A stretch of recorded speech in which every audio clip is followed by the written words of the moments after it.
The Sahabas, they used to make the halal easy. So what became hard? The haram. When we make the halal hard, the haram becomes easy.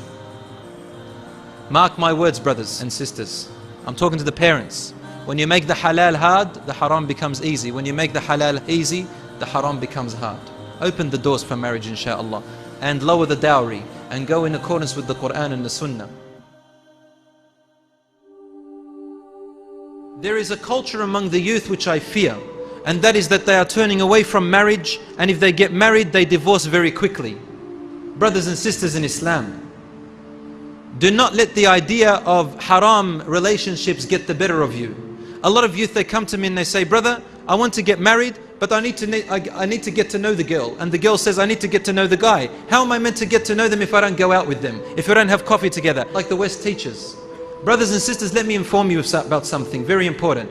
You will never know your future wife or your future husband if you just go out together. You'll never know them. Take it from a person who's lived in a country where people do this all the time. Because when you go out together, you are on your best behavior. You are on your best looks, the best cologne. The CK perfume is on you, and she's got Versace, and she's come out ready to meet you. She's probably looked at the mirror and spent about half an hour practicing how to talk to you.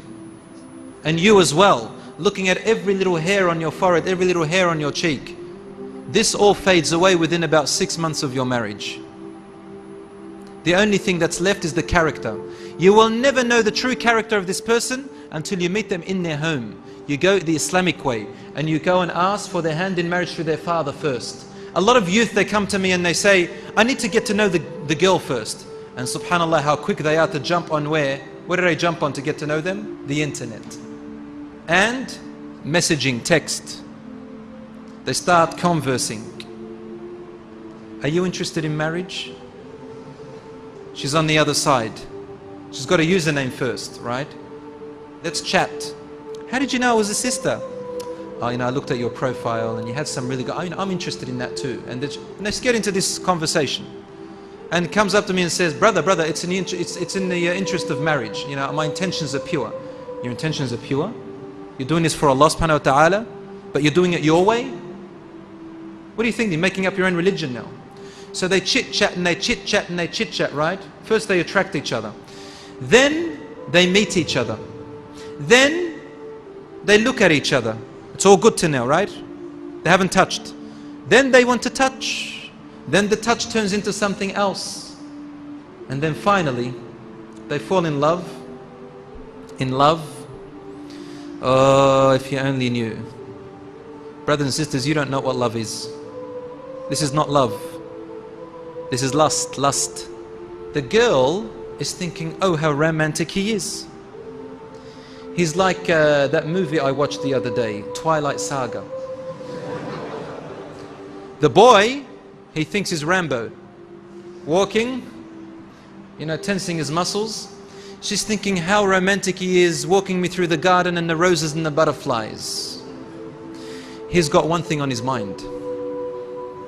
And he's thinking, I will tolerate all of this until I get to what I want. If he's a Muslim, you ask him about his sister, he will say, I'll kill any guy who looks at her. If you want to marry someone, then you go in the right way, inshaAllah.